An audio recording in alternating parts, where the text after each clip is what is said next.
Disclaimer. In this chapter, we will be discussing the assault and murder of many women.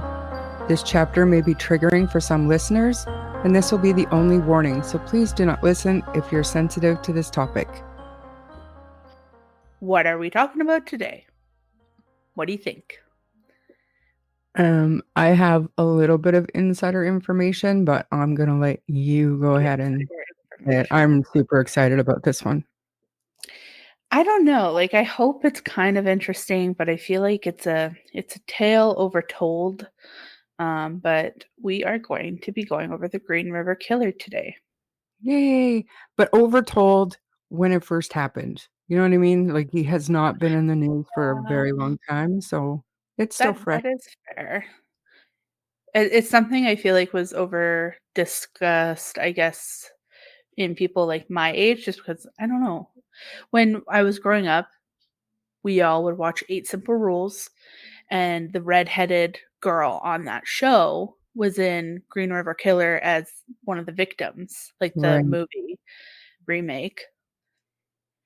And it was just so sad to see her in a position like that because it was like a kid's show, and the next thing you know, she's, like, naked and afraid, and Yeah.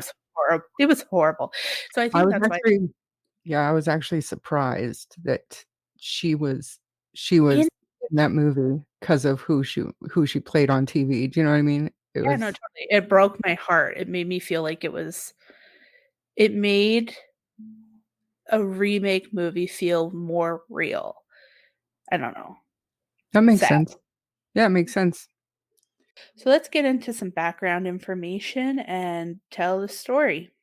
Born on February 18th, 1949, in Salt Lake City, Utah, Gary Ridgway had a seemingly normal childhood. But just like other killers we have recently covered, around the age of 15, he stabbed a 6-year-old boy just to see what it was like to stab someone and to see how it worked. Luckily, the boy survived. He had a That's, bed. that's What? one of those things that wasn't really widely known until after he was caught, and it was I don't know, it was kind of creepy to hear that he had stabbed somebody at such a young age just to see what it felt like. Right? It's weird, but it's like that is how they start. Like, look at Aiden Fucci or whatever. He just like had his knives and he wanted to know what it was like. No, exactly. That's what they do. It's That's how funny. it starts usually. Yeah. And back in the day though, they could like get away with it, or like it didn't like immediately send alarms of a possible, future serial killer. These days somebody does something bad like that and it's like, holy freaking crap, sound the media. This 10-year-old kid just murdered his 6-year-old cousin. What the? Yeah, yeah, yeah. Um so Gary also had a bedwetting problem in his early teens and later confessed to being sexually attracted to his mother. Now, I use the word confess, but and it's alleged. Allegedly, his mommy touched him. Right, and that came out when I can't remember which FBI profiler was doing the interview with him, um, but he did that's one of the stories that he came out with during that FBI, profiler interview, I guess not interrogation, but interview. Like, So I'd believe it just because a lot of these men who kill women and like almost look at them as if they're lesser than, an insect on yeah, the ground, like they often have a similar story of their moms either being physical with them or in some regard sexually like yeah, molesting them. yeah. He claimed that he wanted to kill her because of it, and later told a psychologist that he was interested in stabbing due to his interest in his mother. So, like, he got sexual gratification from his mom, and that made him so angry that he wanted to murder. I He feel had, like it's good like, I feel really blessed to have not had boys. Not that I was, like, sick or twisted, but you don't I don't know. You know what I mean? Like, I don't know. You dodged a bullet there in my opinion. I'm sorry, continue. who did? I did, by not having boys. I had Oh. I didn't have to worry about I mean, I had to worry, obviously, but there's other things I didn't have to worry about because I had girls. I just Yeah, feel I can very lucky that I had girls. Yeah. He had clear recollections of his mother washing his genitals after he would wet the bed. Some experts later theorized that he was unconsciously killing his mother over and over again. Could you hear background noise there? No. Okay. Gary was the son of Mary and Thomas Ridgway. He was the middle child and had two brothers. His home life seemed normal, but other relatives did claim that Mary and Thomas would get into fights. Another important tidbit to perhaps how Gary grew to be the Green River Killer was that his father was a bus driver who would often complain about the presence of sex workers. So he'd be driving, he'd be like, "Oh, there's those whores working that corner. Yeah. Somebody should take care of those." Like, Yeah. uh-oh. Gary graduated from Tai High School. I think it's Tai, Tyee, Tai. Yeah, Thai, maybe just Thai. I don't know. If it was just Tai, why the two E's? But you I know don't know. what? Tai. Okay, moving on. Uh, he graduated from that high school in 1969 and married his 19-year-old high school girlfriend, Claudia Craig. He joined the United States Navy and was sent to Vietnam, where he served on board a supply ship and saw combat. It's so weird that so many of these stories are so similar. I know. It's like it's It's almost like a road map almost. Yeah, like it's not a coincidence. We can literally see Mhm. similarities in what leads people to do these crazy ass things. Usually, yeah. Not always, but usually, absolutely. During his time in the military, Gary had frequent sexual intercourse with sex workers and contracted gonorrhea. Gross. Although angered by this, he continued this activity without protection. So he spread that nasty everywhere. His marriage ended within a year. Surprise, surprise. Yeah, weird. When questioned about Ridgway after his arrest, friends and family described him as friendly but strange. His first two marriages resulted in divorce because of infidelities by both partners. His second wife, Marcia Winslow, claimed that he had placed her in a chokehold. Not cool, dude. Just kidding. He does what he No. wants. He became religious during his second marriage, going door to door, reading the Bible aloud at work and at home, and insisting that his wife follow the strict teachings of their pastor. AKA, he just liked control over women. And what better thing to preach than the classic Bible, let's say? Yeah. Despite his beliefs, Ridgway continued to solicit the surface. Despite his beliefs, or fake beliefs, Ridgway continued to solicit the services of sex workers and wanted his wife to participate in sex in public and inappropriate places, sometimes even in areas where his victims' bodies were later discovered. Oh, I remember that. I remember that. Oh, So nasty. what a Imagine being that woman, being like, "You motherfucker." after the fact. My gosh. I Yeah, couldn't even imagine. Ugh. that would be horrible. According to women in his life, Gary had an insatiable sexual appetite. His three ex wives and several ex girlfriends reported that he demanded sex from them several times a day. Often he would want to have sex in a public area or in the woods. Gary himself admitted to having a fixation with sex workers, with whom he had a love hate relationship. He frequently complained about their presence in his neighborhood, much like his father, and he also took advantage of their services regularly. So he'd be like, "Fucking whores, how much?"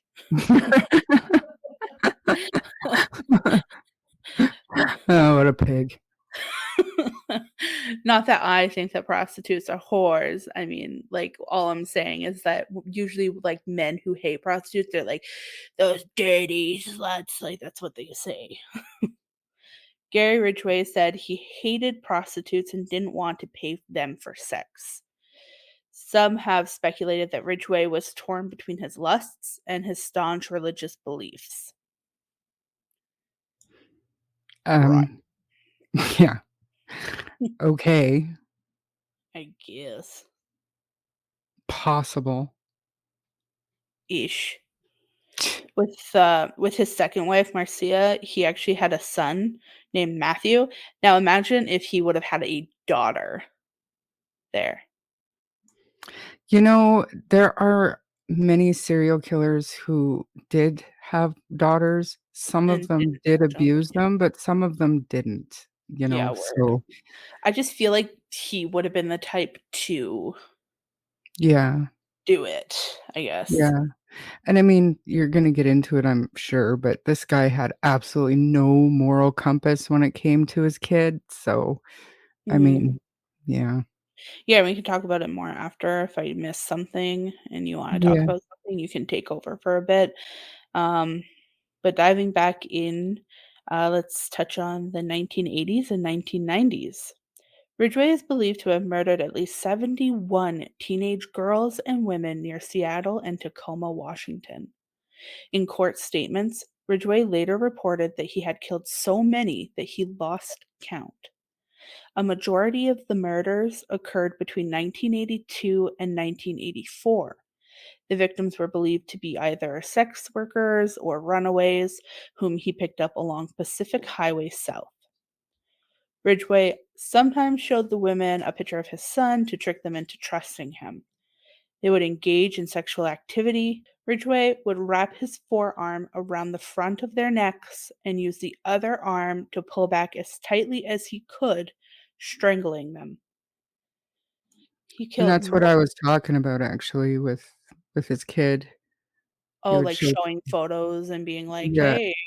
And having little, like, toy cars and stuff in his truck to kinda put the girls at ease when they knew there was a predator out there. That's how he was able to continue doing what he was Tricking doing by people. using his son as a kind of a buffer, I guess. It's so sick. Yeah.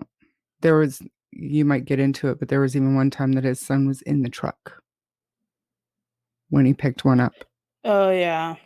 Yeah. So fucking fucked. Yeah.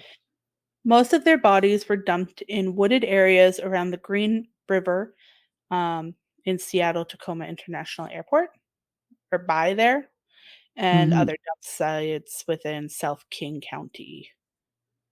There were also 2 confirmed and another 2 suspected victims found in the Portland, Oregon area. The bodies were often left in clusters, sometimes posed, and usually nude. He would sometimes return to the victims' bodies and have sexual intercourse with them. Ridgway later explained that he did not find necrophilia more sexually satisfying, but having sex with the deceased reduced his need to obtain a living victim and thus limited his exposure to being caught. So, for as I long as he felt he could, yeah.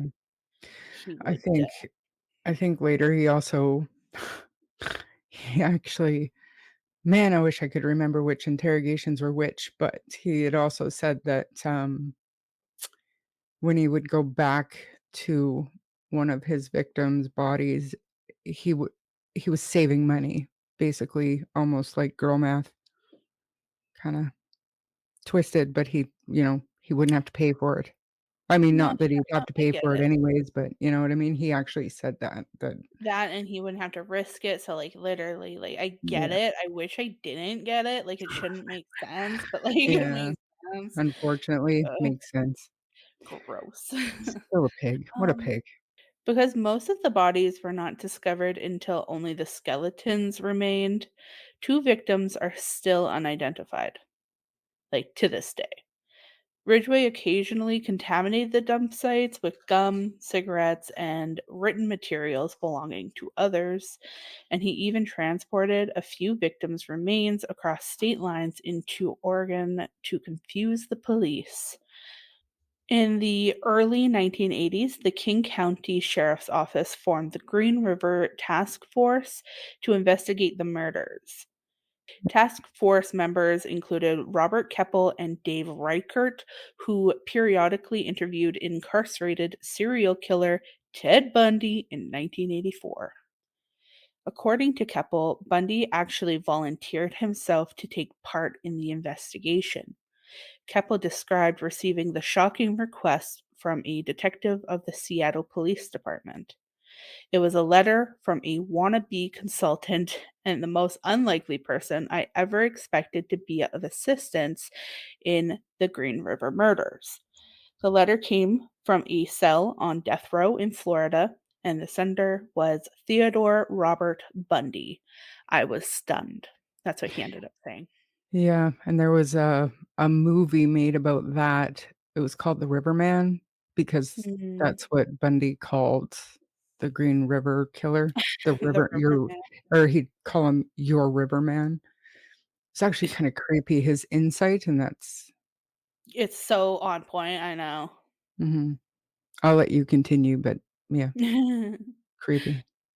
I mean, for those of you not familiar with Ted Bundy, which I'm sure you are, And um, I did an episode when you were away. I did a yeah, two-parter about Ted Bundy, and that was one of the ones that I wanted to redo with you because your reaction and your wit to some of this stuff, I think, is what makes the podcast as great as it is. So I wanna redo that one, but I did do a two-parter on Ted Bundy yeah. while you were away. Well, so by this point, Bundy had already been imprisoned for several years for murder, rape, burglary, and necrophilia. And at the time, he was awaiting his execution, which would ultimately come in 1989. Having deplorable but valuable firsthand experience with the same kinds of killings that had been happening in the Green River area, Bundy proved to be an asset to the case. Sadly, interestingly, whatever you want to call it, he became a regular interviewee of Keppel and Reichert and offered his unfiltered opinion on the psychology of the still active Seattle serial killer, as well as his motivations and behavior. And but because normal people, even those detectives and profilers and people who say they get into the minds of these killers, there's no way that you would just know some of this stuff, and Unless Ted you were Bundy being living. one, thinking that way, being that way, he was in it, he knew it. Yeah, for sure. According to Reichert, Ted Bundy also shared several things in common with Gary Ridgway, especially in regard to mindset. Quote, first off, there's no remorse. He doesn't have any feelings toward anybody, his family included. And that's what I saw in Bundy and what I saw in Ridgway. Bundy offered his opinions on the psychology, motivations, and behavior of the killer. During one interview session, Bundy reportedly suggested that the uncaught Seattle serial killer was most likely revisiting his dump sites to perform necrophilia on the corpses. He advised the investigators that if they found a fresh grave, they should stake it out and wait for the killer to return. Bundy's Do theories. you do you remember that one, Criminal Minds episode? It was one of the first Yes, ones yes, ever. I do. Yeah, and like Yeah. the leaves over the body. Yeah, yeah, and the guy and the killer That's kept going exactly. back and putting, like, lipstick and stuff on it, Yeah, and yeah, yeah, yeah, yeah. So creepy. I gross. believe that that's what that was based off of, this For little sure it was, because Criminal mm, Minds literally would base it off of, like, yeah, sometimes very loosely, but this was pretty creepy accurate. on point, yeah. Whew, yeah, totally, and I think about that every time I read this, I'm like, "Ugh." Bundy's theories turned out to be absolutely correct, and the police were able to use them to collect samples and provide evidence for an arrest warrant. However, it took police until 2001 to finally arrest Gary Ridgway.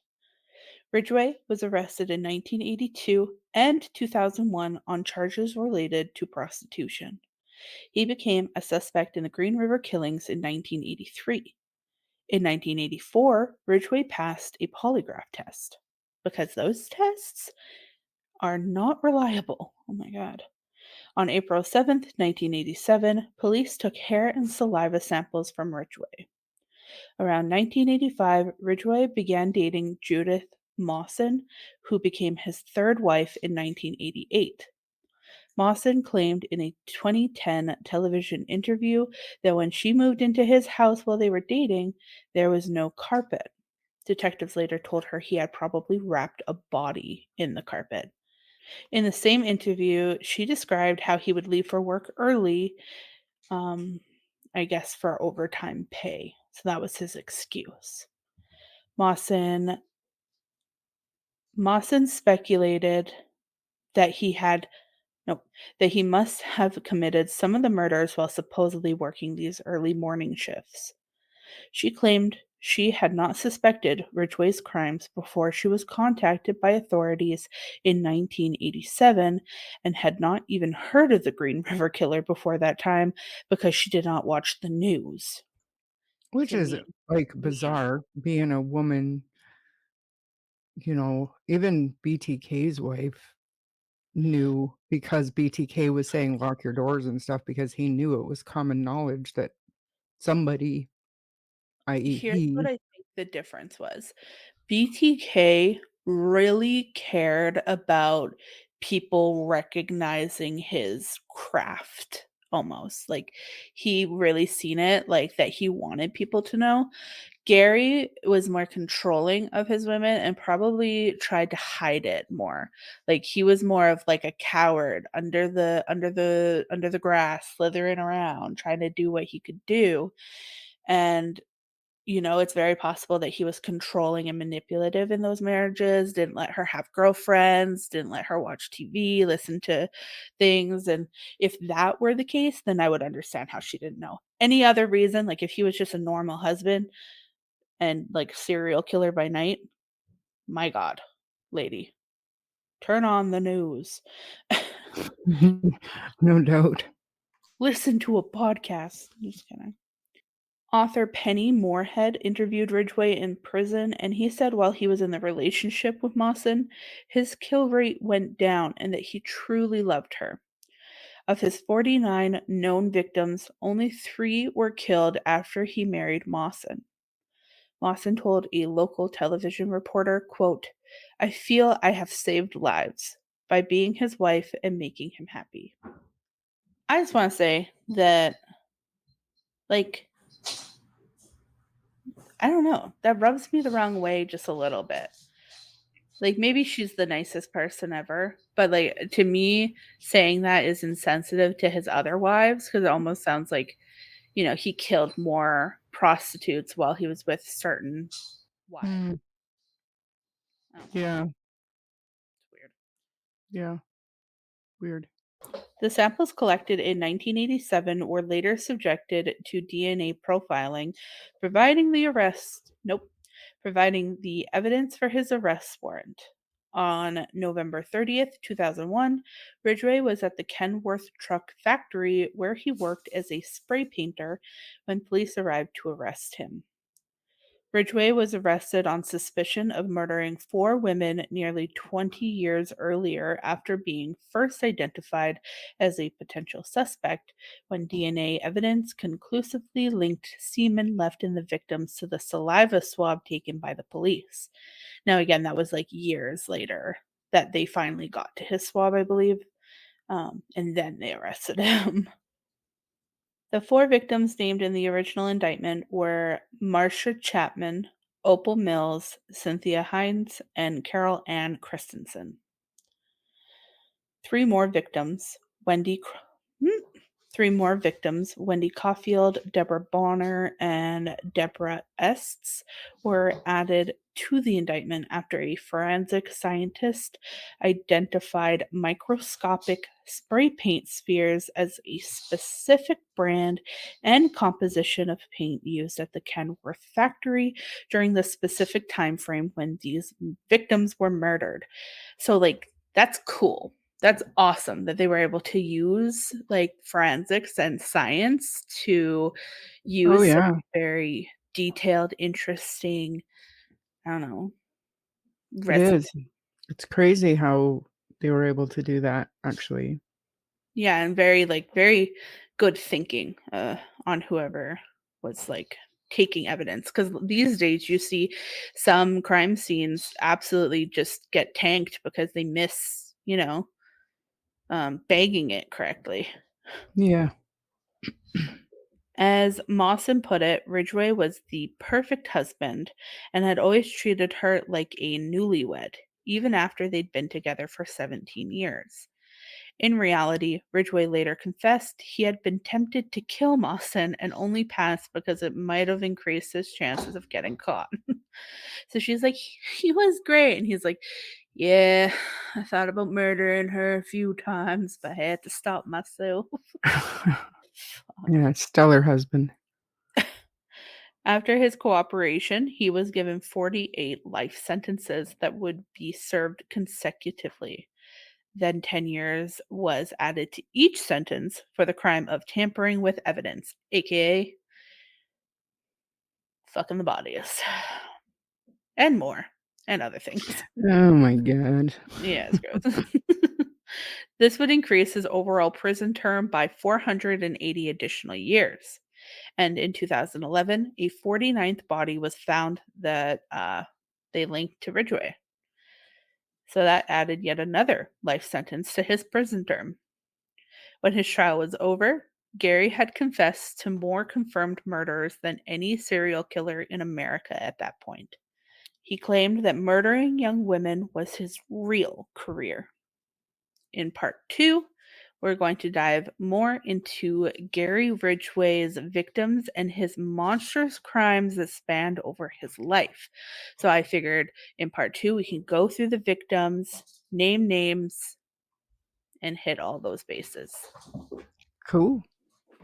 If you enjoyed this episode, please subscribe to the podcast and share with your friends. If you don't mind giving us a 5-star rating, it will help our show grow. You can also find us on Facebook and YouTube at True Crime Story Podcast, where the discussion can continue.